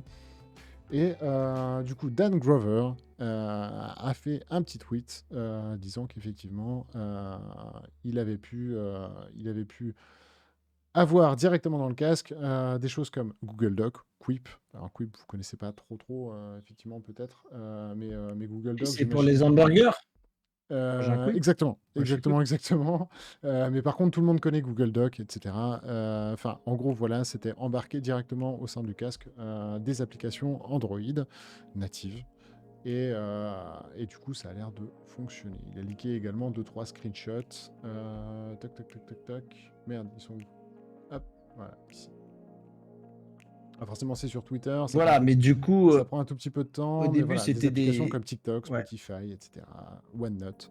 Au début, c'était pas des gens de chez Facebook. Là, c'est carrément des employés. Donc, ça confirme ce qui se passe. C'est ça, ça confirme. Mais encore une fois, ça confirme également ce qu'on disait. Le seul truc que vraiment, je pose une question vraiment en termes de fonction, sachant que certes, un jour, on ira vers des applications hybrides, ça j'en suis persuadé, c'est-à-dire qu'ils détecteront qu'on est sur un casque VR et du coup, ton APK tournera en mode hybride. Par contre, ça sous-entend aussi que Facebook du coup, va devoir trouver un petit compromis avec Google pour éviter de faire une Apple/Unreal. Et du coup, ça va... Est-ce que ça va aboutir? Je ne suis pas sûr, mais par contre, on n'est peut-être pas si loin d'un Facebook qui créerait son APK Store à un moment donné pour du flat. En tout cas. Bah écoute, moi je trouve que c'est une bonne idée en tout cas. En tout cas, l'idée me plaît bien. Du coup, comme on a déjà parlé de cette news, on va aller à la suivante. Hein, et là, on va redonner la parole à Louis. Alors, pour un outil de collaboration, j'ai envie de te dire, moi, quand j'ai vu la vidéo, j'avais presque envie de me dire, j'ai trop envie de jouer à ce jeu. Alors qu'en fait, pas du tout. C'est un outil de collaboration à destination des architectes. C'est exactement ça. En fait, ça s'appelle Arkio. C'est une application là qui sort assez récemment. Elle est sur Quest 2. Et l'idée, c'est de pouvoir faire du design d'architecture de manière complètement naturelle. Donc là, on voit des exemples avec du hand tracking, on voit des exemples avec des contrôleurs pour faire de l'urbanisme et du design plutôt de grande échelle. On va pas aller faire de la précision, mais en gros, tu vas positionner les différents éléments, commencer à travailler tes volumes, etc. Pour avoir discuté avec quelques personnes qui bossent sur ces domaines-là, on m'a dit que c'était la meilleure appli qu'ils aient pu tester jusqu'à présent, en tout cas la plus efficace pour eux. Voilà, ça c'est une de celles qui va vraiment taper dans l'œil, parce qu'on va pouvoir quand même faire pas mal de trucs pour simuler des espaces. C'est évidemment collaboratif, parce que sinon c'est pas sinon c'est pas drôle, et merci. C'est cross-platform aussi. Et là où ça devient Alors, c'est cross-platform. Là, ça commence à devenir puissant. Et là où ça devient vraiment surpuissant, c'est un logiciel, ça va pas vous parler, mais ça s'interface avec Revit et d'autres logiciels du style qui sont les logiciels préférentiels dans ces domaines d'activité. Ce qui fait que tu peux prendre ton modèle que tu as créé sur Revit, tu l'importes dans ton appli, tu le taffes à plusieurs, tu l'implantes dans un grand espace, tu vas poser tes chaises, tes machins, tes trucs, tu le réexportes, tu le remets dans Revit et tu as toutes tes modifs qui sont faites. Ce qui veut dire que tout le prototypage que tu vas faire en VR, eh ben, tu le perds pas. Parce que c'est un peu le problème sur certaines applis, en fait, c'est tu vas bosser en VR, mais ce n'est accessible qu'en VR. Alors que dans le pro, quand on va bosser sur des modèles 3D, on a besoin que ces modèles ressortent en fait à la fin de ton casque pour retourner dans ton appli. C'est la promesse de Dassault avec la 3D Experience, et c'est ce que fait Arkio aussi. Voilà. Donc c'est une super appli et ça illustre quand même carrément le potentiel de la VR en termes de collab. Parce qu'on va pouvoir prototyper des espaces urbains très très rapidement ou des espaces intérieurs très très rapidement. Ce qui te prendrait en réalité des jours sur un PC. Et pour la petite anecdote, avec le nom va me revenir, je l'ai oublié, mais le studio Iconic qui a fait Massmaker a. c'est pas Iconic. Non, c'est pas. Inner Space. Iconic, Inner Space. Inner Space, merci. Et c'est Balthazar, donc de Inner Space, qui nous disait que pour faire le design des levels de Massmaker, ils l'ont fait dans une appli qui s'appelle Gravity Sketch, en collab, pour justement designer les levels à l'avance et pouvoir le faire à plusieurs en VR et se représenter directement aux bonnes échelles. Voilà, donc c'est des méthodes de travail qui vont arriver bientôt. Et là, en tout cas, c'est une appli qui a l'air de carrément faire le taf. Moi, j'ai hâte de mettre les mains dessus. C'est ouf, hein. Moi, j'ai envie que tu construises des trucs et je vais me balader. Parce qu'en plus, tu peux te mettre à hauteur d'échelle. Tu peux te mettre... voilà. Et donc, ça fonctionne dans les deux sens, c'est-à-dire que tu peux importer du Revit et du coup l'exporter aussi. Exporter du Revit, j'imagine, hein, c'est forcément bidirectionnel. Ouais, ça, c'est une grosse pas force. Forcément, parce que en fait, surtout, alors ce qu'il faut vérifier, c'est ce qui conserve une arborescence. Parce que moi, ce que j'ai pu voir dans des logiciels, c'est que tu vas importer ton Revit, ok, tu gardes à peu près ton arborescence. Par contre, quand tu le réimportes dans Revit, c'est tout pété. Il t'a fait un bloc. Tu vois, donc tu peux assez peu le manipuler. Bah là, dans la vidéo... c'est dommage. Et là, ils ont l'air d'avoir évité les câbles. Ouais, c'est ça. Dans la vidéo, ils ont l'air d'avoir gardé l'arborescence. Ouais, je voulais, en même temps, j'en profite pour répondre à Gadian qui dit: je comprends pas qui peut avoir l'usage de ça. Tu construis pas un quartier ou une ville toutes les 5 minutes. Et ben, c'est que t'es pas portugais. C'est pour ça, à Gadian. Non, et alors, et en réalité, si à Gadian, des projets d'urbanisme, t'en as tous les jours. De rénovation de quartier, de nouveaux quartiers, c'est vachement répandu. De ce que tu veux. C'est extrêmement répandu. C'est pour ça que tu as des cabinets d'urbanistes, par exemple. Et en fait, il faut tes impôts. Que là, ils te montrent. Voilà. Non, mais et là, ils te le montrent à l'échelle d'un quartier.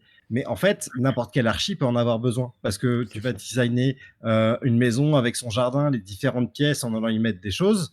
Et en construisant l'espace avec ton client. Tu vois, si tu viens travailler sur des espaces un peu. Un peu atypique, très haut de plafond, très bas, des corridors, des machins, des trucs, je sais pas, ce que tu es en train de dessiner en fait. Et ben là, tu vas arriver à mettre ton client dedans, construire avec lui l'espace et donc le valider en avance sur plan. Et tu ne te retrouves pas avec la maison qui arrive devant toi, elle est livrée, et ben elle est livrée quoi. Là, c'est mort, tu le gardes. Ouais. C'est tout. Tout à fait. Et ça, c'est des outils vraiment, vraiment puissants. Je me souviens parce que. Et d'ailleurs. Ouais, vas-y Mathieu, Vas-y. Non. Je veux juste répondre à Selkisk et j'en profite pour lui faire une toute petite aparté. Vous savez ce qu'il vous reste à faire, la future tour ETR. Et ben sache même que ça existe déjà, puisque nous avons un serveur Minecraft, c'est ça, Rames? Tout à fait. Oui, alors après c'est peut-être Zazel qui peut plus en parler parce que avec Nick qui a inauguré le serveur Minecraft ETR. Je t'ai refilé le truc là. ouais, non, mais merci. Non. C'est l'ardineur, je lui fais une pub. Non, mais pas de souci. Oui, effectivement, si vous l'aviez loupé, effectivement, et que vous aimez Minecraft, ETR vient d'ouvrir son serveur Minecraft qui est vraiment chouette. On vous propose pas mal de choses. Il y a même un petit parc d'attractions pour tester votre motion sickness qui devrait arriver d'ici peu.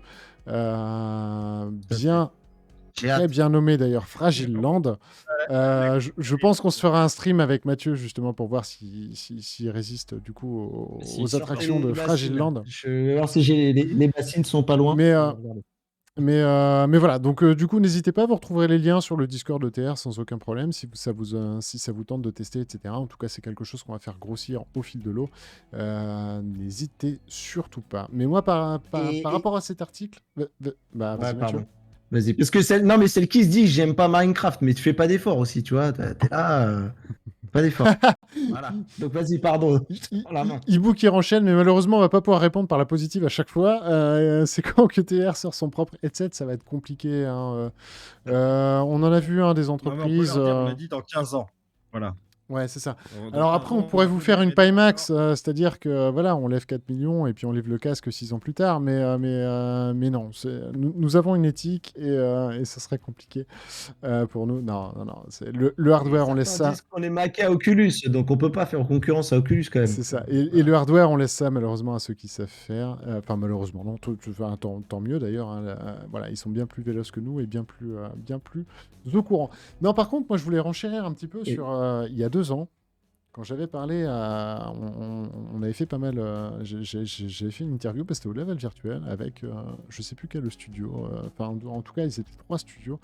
Et on commençait à envisager un petit peu, hein, c'était le but, envisager un petit peu le futur de la VR, etc., le futur des jeux vidéo et compagnie. Et justement, on faisait d'ores et déjà la corrélation entre Revit et les jeux vidéo, etc., qu'on pourrait avoir. Et donc, du coup, par extension, avec la BIM, la BIM, Building Information Modeling, il me semble que c'est ça. En gros, c'est tout ce qui est... Building Integrated Mockup.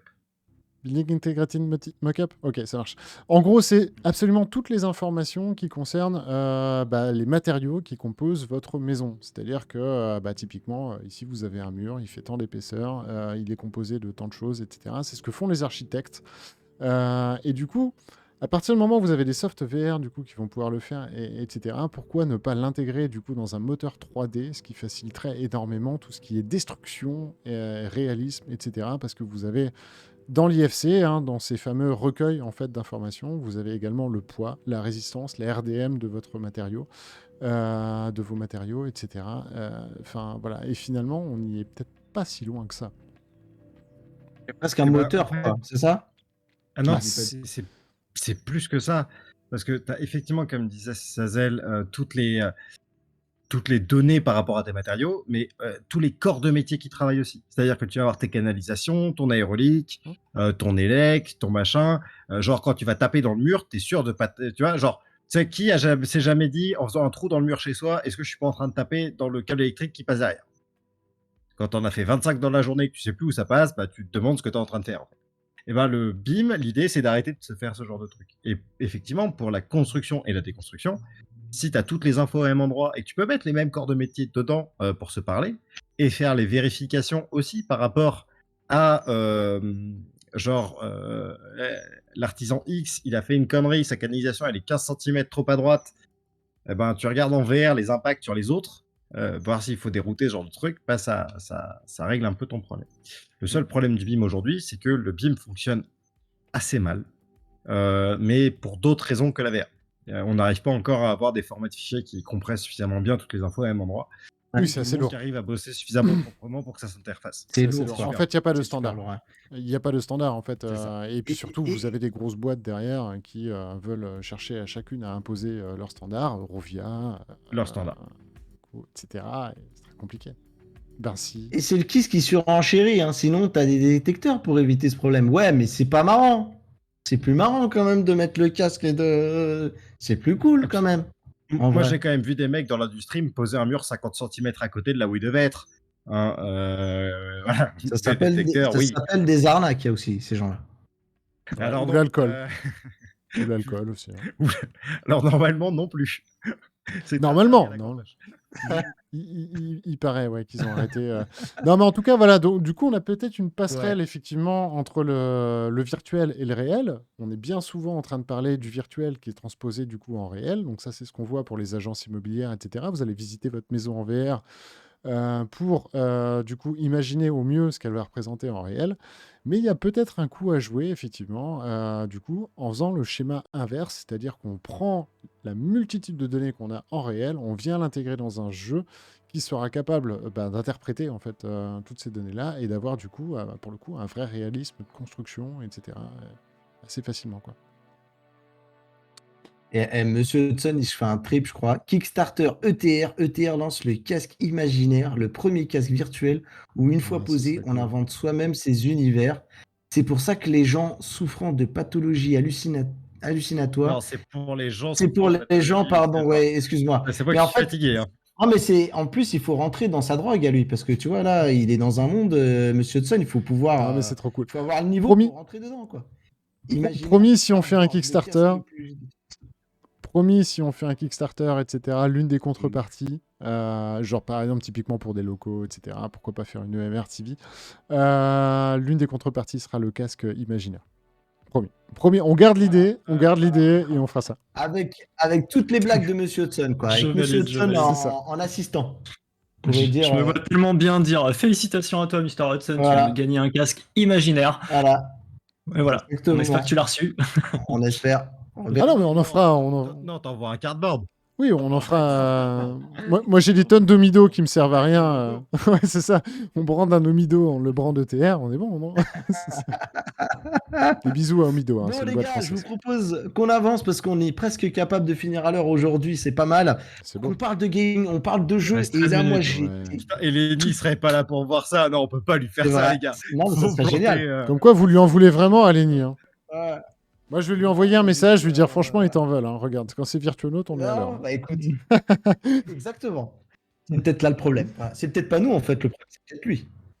Je Ouais, dis ça. alors, Par contre- à force de dire ça, il va vraiment bien nous péter les joues. Je te rappelle qu'il habite pas loin de chez nous. Les deux autres, ils sont safe, mais nous, c'est mort. Alors, Et le couvre-feu est élevé, gros. En parlant de montage de genoux, moi, Hibou- je suis content. En fait. Ouais, vas-y. Attends, je réponds juste à Hibou. Effectivement, laisse-moi juste passer la période des vacances, là, parce que vraiment, cette année, j'ai besoin de vacances, etc. Il y a plein d'idées autour de ça, vraiment. Même des idées qui sont complètement originales et qu'on est en train de développer, nous, des trucs maison et compagnie. Vraiment, il y a plein d'idées autour de ça. Ça arrive. Par contre, vraiment, il faut me laisser un peu de temps. Voilà. Table sur plus au niveau de la rentrée, mais crois bien que c'est un sujet sur lequel on bûche. Voilà. Et ben, en attendant de bûcher et de péter des genoux, est-ce qu'on peut parler de Far Cry VR? Parce que moi, j'étais content. Ça y est, tu vois, la hype, Mais ouais. les annonces et tout. Carrément. Sur mon casque. Alors moi, je suis doublement content parce que Ubisoft... Alors déjà, je suis très content de revoir ce monsieur. Voilà. Si vous ne le connaissez pas, alors là, bon, il est un petit peu... il n'est pas aussi propre qu'il aurait dû l'être en termes de graphisme, je pense. Oui. Mais si vous ne connaissez pas ce monsieur, c'est tout simplement le méchant. Par contre, j'ai oublié son nom. C'est bien dommage. C'est le... Vass, voilà, c'est le méchant de Far Cry 3. Pourquoi on vous présente ça? Tout simplement parce que Far Cry 3... il n'est pas estampillé Far Cry 3, mais Far Cry VR, du coup, arrive dans les salles d'arcade. C'est du free roaming. Ça me fait énormément kiffer parce que, tout simplement, Ubisoft, du coup, a l'air vraiment motivé pour faire de la VR. Ça a l'air d'être vraiment un médium sur lequel... Alors, ils y vont, mais ils y vont intelligemment. Ils ne crament pas des milliards et des milliards et des milliards pour se casser la gueule non plus. Ils y vont progressivement, projet par projet. Allez, on avance, on y va. C'est très intelligent. Et donc ce projet du coup est intégralement fait, free roaming oblige, et du coup intégralement fait pour les salles d'arcade. Mais c'est une très très bonne nouvelle. On rappelle que Ubisoft, et on en attend pas mal à l'E3, du coup bosse également sur du Splinter Cell et du Assassin's Creed, que Oculus lui-même a d'ores et déjà dit que c'est la plus grosse claque qu'ils aient pris. On va pas trop survendre le truc, on n'a même pas vu un seul concept art du bousin, mais honnêtement... On a vu une affiche. On a vu une affiche. Avec une belle typo. Mais honnêtement, c'est vraiment plaisant de voir que Ubisoft, boîte française, entre guillemets, enfin le siège social est en France, Cocorico, du coup s'intéresse vraiment de près à la VR. Et si Yves Grumeau, vous passez par là, ça serait un véritable plaisir, en tout cas, d'avoir votre avis sur la VR. Voilà. Je vais juste en rajouter un mot moi là-dessus, très rapidement. Ça va ouvrir le 9 juin cette expérience. Et la merde, seule j'ai oublié. salle où c'est disponible pour le moment, c'est à Nantes. Voilà, ouais, tu l'as pas dit. Du coup, j'en profite. Et vous savez quoi? Et du coup, bah voilà, c'est à Nantes. Et vous savez quoi? Où il est? Où il habite, Zazel? Et vous savez quoi où j'habite? Bah, Et vous ouais, savez alors. quel genre de vidéo il va sortir prochainement sur la chaîne secondaire? Alors bah n'hésitez pas à vous abonner, ça fera toujours plaisir. Et puis on a en plus un VR en colère qui arrive, qui débarque, qui est pas mal, et Virtuonaut qui a un une très très bonne émission hebdomadaire. Donc n'hésitez pas. Mais bien évidemment, vous allez avoir des nouvelles de ce Far Cry VR très très prochainement. Bizarrement. Parce que bah c'est à côté de C'est chez 30 minutes de jeu environ pour 8 joueurs. 8 joueurs. vous. 8, ouais, c'est Voilà. comme ça. C'est comme ça. Ok. Donc voilà. Ok. Et si vous êtes bah, il y a nantais, beaucoup de bonnes si nouvelles. vous êtes nantais ou pas loin et puis que vous voulez le tester avec moi, bah, n'hésitez pas. Vous me mettez un DM sur Discord. Ça peut être très sympa aussi qu'on se fasse ça ensemble. Voilà. Après, d'après la légende, Nardiner, il a dit qu'il y avait personne à Nantes. Mais bon, je dis ça, Ouais. je dirais. Ouais, quand c'est un Lillois qui dit Il ça. s'est grillé tout seul. On est off. Quand c'est un On va Lillois dire qui sur dit les off ça. de l'émission. Et qui fait 200 bornes pour aller chez Tesla. Et quand même pas de concessionnaire Tesla. Enfin, je veux dire, bon, à un moment donné, enfin voilà. Bon, allez, c'est en train de partir en sucette. On va parler de Green Hell. Et ça, c'est une autre bonne nouvelle. Il y aura un mode multijoueur dans les cartons. Alors, un mode multijoueur, c'est pas forcément dit, mais en tout cas, voilà. le développeur laisse sous-entendre que si c'est possible, et ben Il y a c'est une moyen. piste qu'ils vont c'est une piste qu'ils vont explorer. Et du coup, il n'y a pas grand-chose à dire hein, pour cette news. On va juste rappeler le concept de Green LVR. C'est un jeu de survie, un peu à la The Forest. Vous êtes dans la forêt amazonienne. Vous savez pas trop ce que vous faites dans cette forêt. Vous vous réveillez avec un gros mal de crâne, etc. Avec des souvenirs un peu chelous que vous vous rappelez plus pourquoi vous avez ces souvenirs. Et vous allez devoir survivre avec tout un tas de gameplay assez immersif. À savoir, vous allez pouvoir fabriquer votre cabane, vous passer des pousses de bambou pour vous soigner si vous êtes infecté, etc. Ouais, avec des piqûres de d'accord. moustiques et tout. Des bêtes Voilà, qui piquent. piqûres de moustiques, etc. Donc il vous faudra vous nourrir, chasser, fabriquer un abri. Bref, survivre, de la survie à l'état pur et dur, c'est plutôt sympa, en tout cas visuellement. Ça a l'air. Moi, je sais pas ce que vous en avez pensé des premiers trailers qu'on a eu. On a eu un premier trailer officiel il y a quelques semaines qui était plutôt léché. Ce sera disponible sur Oculus. Alors, avant tout sur PCVR, pardon, je m'en mêle un petit peu. C'est d'abord disponible sur PCVR en fin d'année, voire début 2002, et sur Oculus Quest plus tard, mais c'est quand même aussi prévu sur Oculus Quest. Et du coup, les joueurs étaient très déçus qu'il n'y ait pas un mode multijoueur. Et bah finalement, ça va peut-être arriver. Donc on croise les doigts, on continue de spammer le développeur de messages pour qu'il nous mette un mode multijoueur. Et puis Change.org. Après, on se fait une pétition de change.org et puis on se fait une soirée ETR dessus dès que ça sort. après, spammez pas trop parce que s'ils ont pas un bon service de com, on risque d'avoir une No Man's Sky.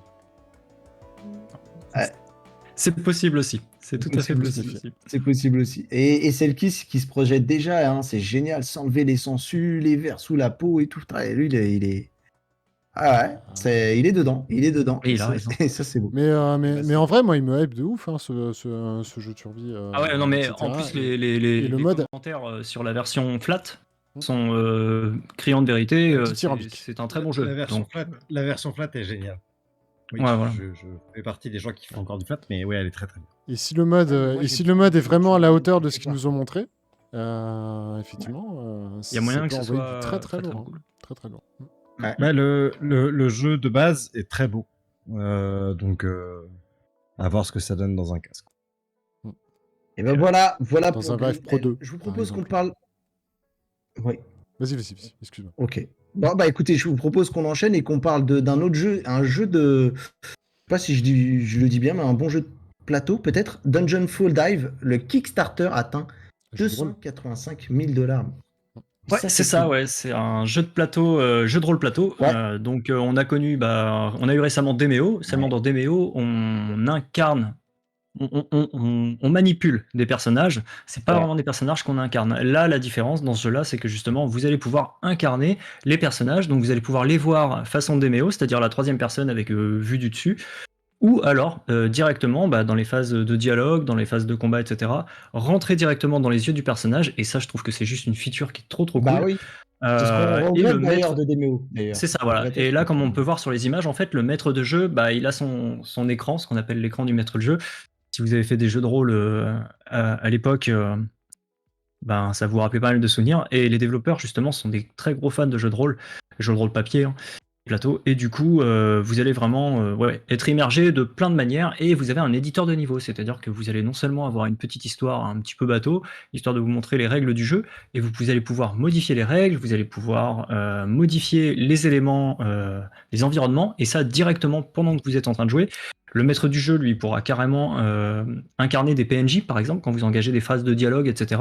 Vous pourrez dialoguer directement avec le maître du jeu, donc c'est excellent, il pourra vraiment vous emmener dans l'histoire qu'il a créée. Je suis vraiment, moi, bien enthousiaste sur ce jeu, je suis assez curieux de voir ce que ça va donner vraiment, parce que ça apporte beaucoup de promesses, j'espère qu'elles seront tenues, en tout cas, ça me hype de ouf sur le papier. Et du coup, je suis pas le seul qui est hypé, apparemment, parce que le Kickstarter qui était prévu à 10 000 €, à 12 000 $, voilà, tu l'as dit, il a atteint les 234 000 $. 285 285 000 $, 234 000 €. Donc il y a beaucoup de gens, hein, visiblement, qui attendent de voir le résultat. C'est prévu sur PC VR en 2022, donc on a une fenêtre de lancement qui est assez large quand même. Et par contre, il y a une version Oculus Quest qui serait également dans les cartons. Mais pour le moment, on va pas se presser. Le développeur se concentre sur la version PC VR. Et du coup, moi, je suis impatient de voir ça. Ah oui, parce que toi, tu en es déjà à 850 000 heures sur Demeo, c'est ce que tu me disais. Donc, au bout d'un moment, à peu près, voilà, il faut renouveler. Mais non, mais moi, en fait, ce qui est drôle, c'est que j'ai jamais été sensible aux jeux, aux jeux de plateau comme ça. Et en VR, j'ai qu'une envie, c'est d'en faire quoi. C'est ouf. Ah carrément, parce que souvent, les jeux de rôle, les gens qui adhèrent à 100%.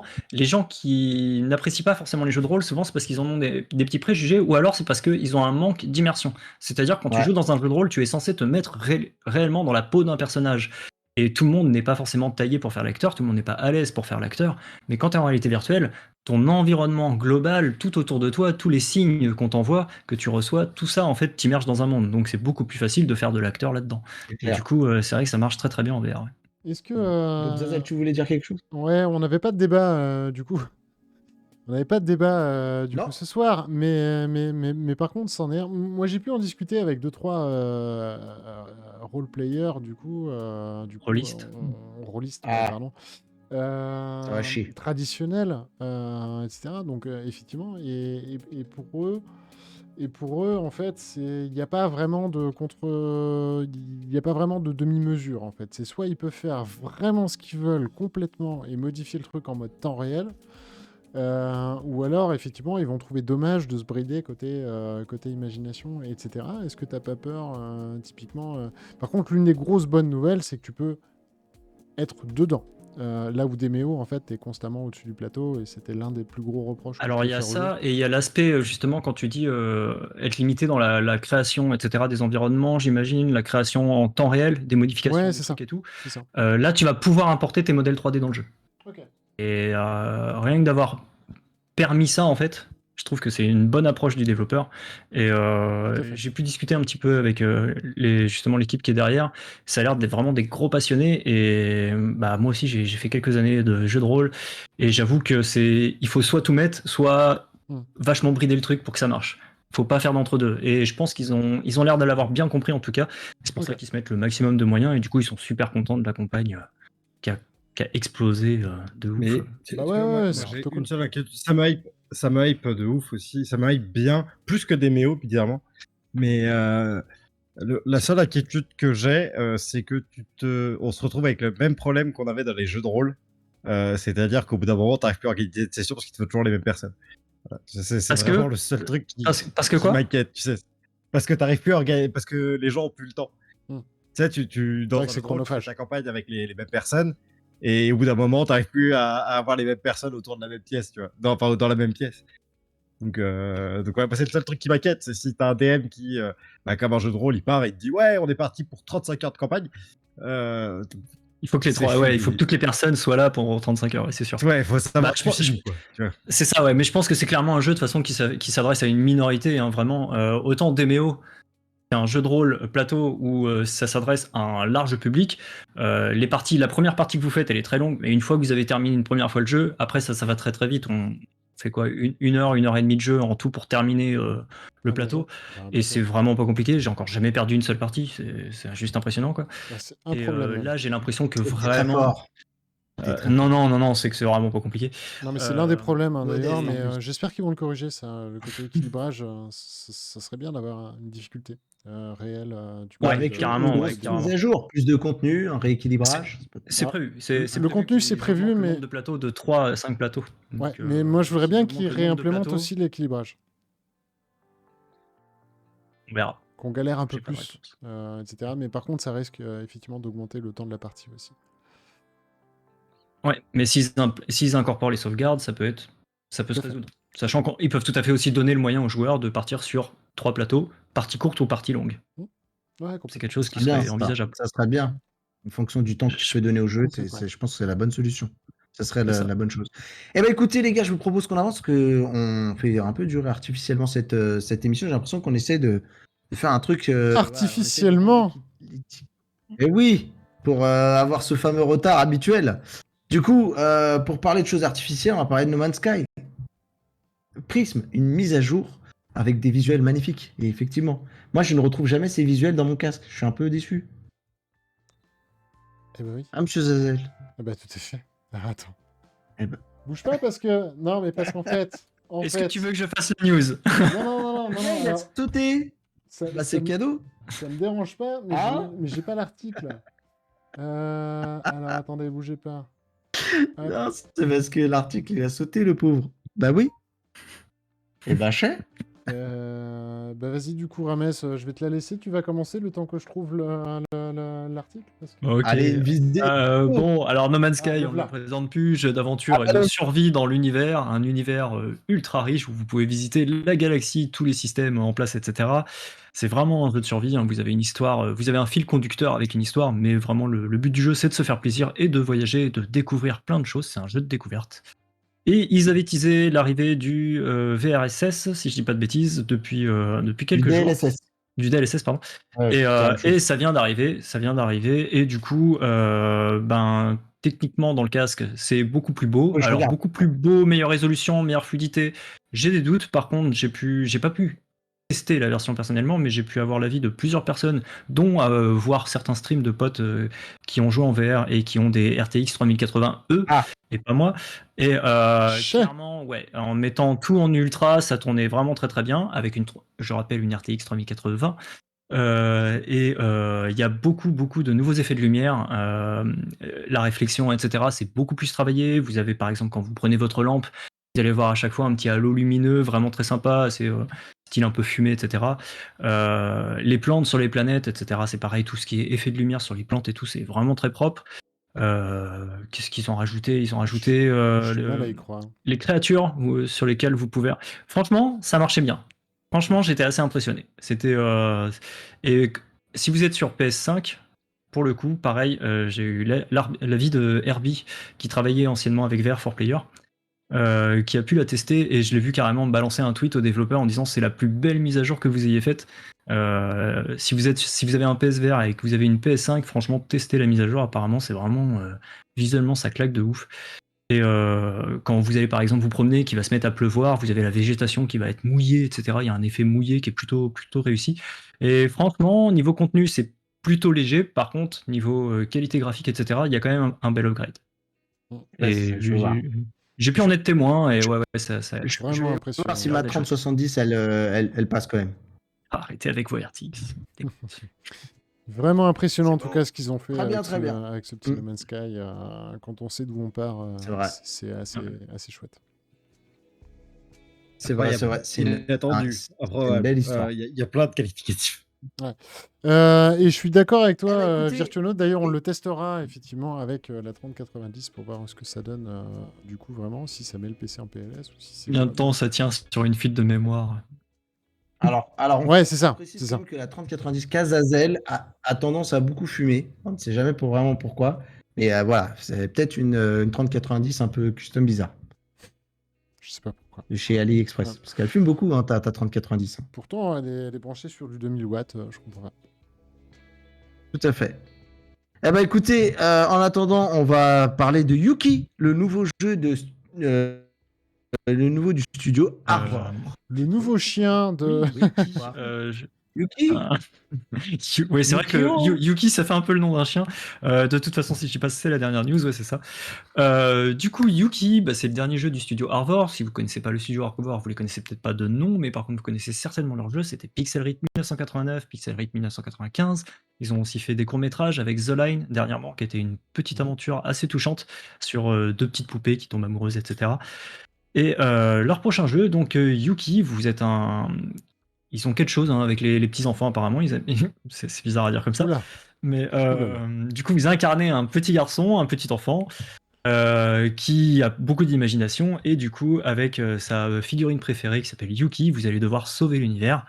La particularité, du coup, comme on peut le voir, c'est un jeu d'action, etc. C'est aussi un roguelike apparemment, donc la mort fait partie du jeu, clairement. Mhm. Et la particularité, outre l'aspect graphique très coloré, etc., qui est vraiment une patte du studio Arvor, c'est que vous contrôlez l'enfant avec votre main directement. C'est-à-dire vous attrapez la figurine et vous jouez comme quand vous étiez petit avec vos figurines dans vos mains.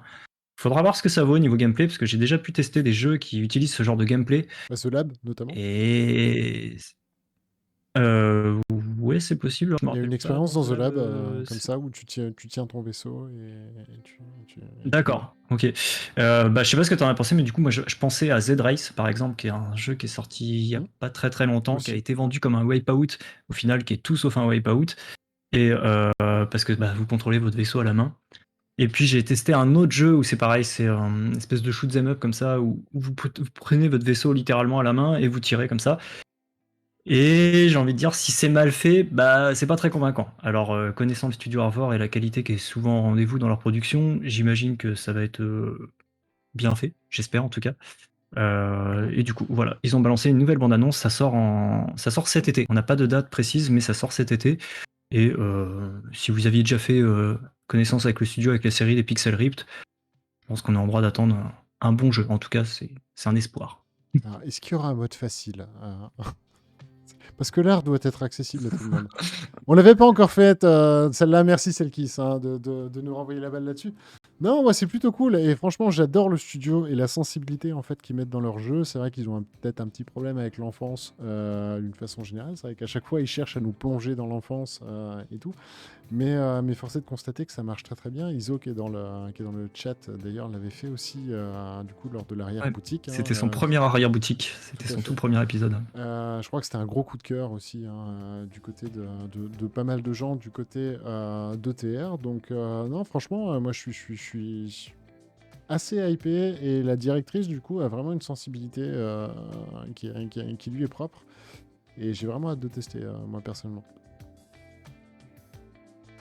Pixel Rip, c'est un titre vraiment sympa. Moi, j'ai pas eu le temps de les finir, mais pareil, je trouve pour un vrai plaisir à me replonger et je trouve qu'ils ont très bien travaillé leur ambiance. Oui, Donc, oui. on peut parler. On adore ou on n'accroche pas, effectivement. Je pense au jeu. En fait, on adhère en fait à la sensibilité en fait qu'on veut nous faire passer ou pas.